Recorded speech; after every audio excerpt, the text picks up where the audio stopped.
आम्ही ज्या महाराष्ट्रामध्ये महिला अत्याचाराच्या घटना वाढता आहेत त्या संदर्भामध्ये आजच्या दिवशी आमचं हे आंदोलन होतं। गेल्या काही दिवसांमध्ये पुण्यामधलेही तुम्ही ज्या अत्याचाराच्या घटना वाढल्या असेल, दररोज रोज आपण जेव्हा टीव्ही चालू करतो तेव्हा नवीन कुठली ना कुठली महिला अत्याचाराची घटना ही समोर येताना दिसते। म्हणजे पुणे आधी आपल्याला म्हणायचं आपण की पुणे तिथे काय उणे, तसं आता म्हणायला लागतंय पुणे तिथे गुन्हेच गुन्हे झालेत का काय। कारण रोज गुन्हे म्हणजे पुण्याचं आता गुन्हे नाव करून द्यायला काय हरकत राहिलेली नाही असं म्हणायला लागेल। पण आज संपूर्ण महाराष्ट्रामध्ये असं कुठलंही गाव, असा कुठलाही जिल्हा राहिलेला नाहीये की जिथे महिला अत्याचाराच्या घटनांची नोंद झाली नाहीये।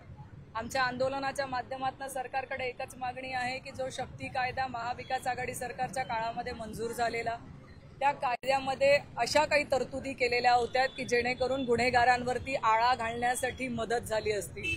तो शक्ती कायदा 3-3.5 वर्ष झाले अडगडीत पडला आहे। तो का मंजूर केला गेला नाही सेंट्रल गव्हर्नमेंटकडून, तो का पुढे मंजूर होऊन आपल्याकडे आला नाही, याचे अनेक अनुत्तरित प्रश्न आम्हाला आहेत। त्या प्रश्नांची उत्तरं मागतोय।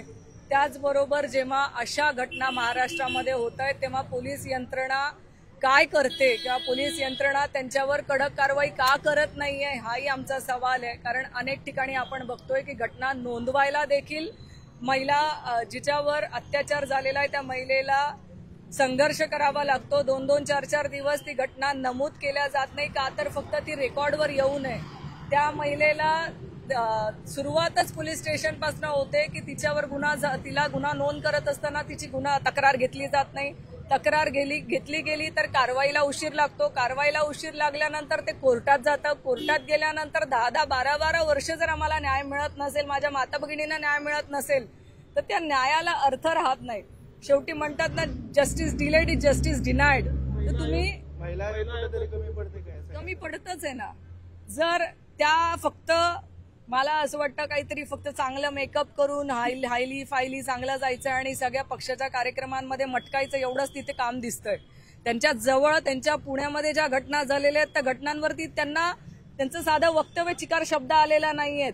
काल गुलाबराव पाटील यांनी जे वक्तव्य केलं त्याच्यावर त्या बोलल्या नाहीयेत। स्वारगेटच्या घटनेमध्ये ज्या त्यांच्याच सत्ताधारी पक्षाच्या आमदारांचे जे सहकारी होते त्याच्यावर त्या बोललेल्या नाहीयेत। अशा मंत्रिमंडळातल्या अनेक मंत्र्यांवरती महिला अत्याचाराच्या घटना नोंद आहेत, त्यांच्या राजीनाम्याची त्या मागणी करणार नाहीत, त्यांना पाठीशी घालण्याचं काम करतात। म्हणजे त्या कुठल्या तरी एका पक्षाच्या आहेत, त्या संपूर्ण महाराष्ट्राच्या महिला आयोगाच्या अध्यक्ष नाहीयेत।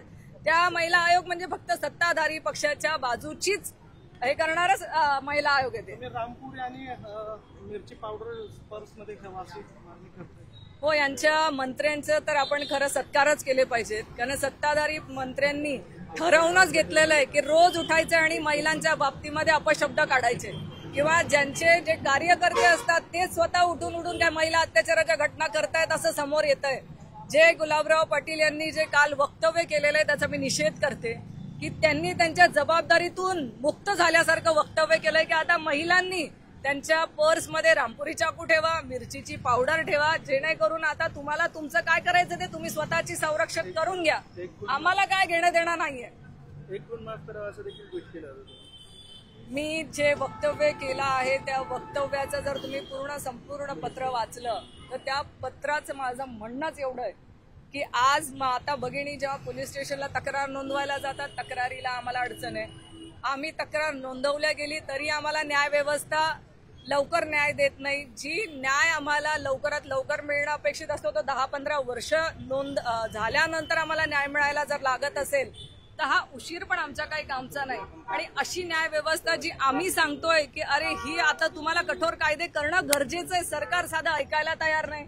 मग तुम्हाला ऐकायचं नाही, तुम्हाला महिलांना न्याय द्यायचा नाहीये तर बाबा आम्हाला मोकळीक देऊन द्या। आम्ही आमच्यावरती कुणी अत्याचार केला तर त्याचा खून करण्याची परमिशन द्या आम्हाला नाही तुमच्यापर्यंत यायचंय, कारण तुम्हाला आमची काही पडलीच नाहीये ना। आज अजितदादा अर्थसंकल्प जाहीर करतात, तर महिला लाडकी बहीण योजनेच्या संदर्भात आता वेगवेगळ्या तक्रारी येत आहेत, काही ठिकाणी त्यांची नावं काढली जात आहेत।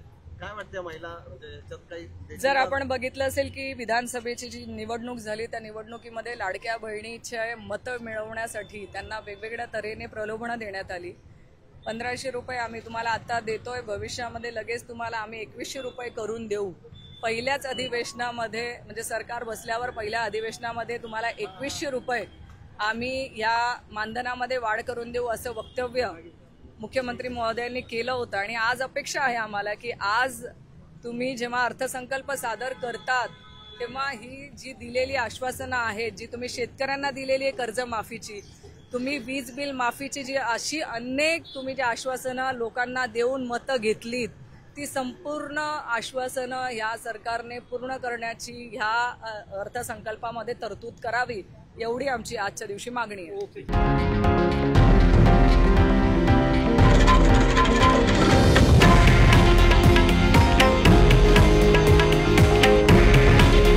हे आहे देशातील नंबर 1 न्यूज नेटवर्क आणि आपण पाहत आहात TV9 मराठी.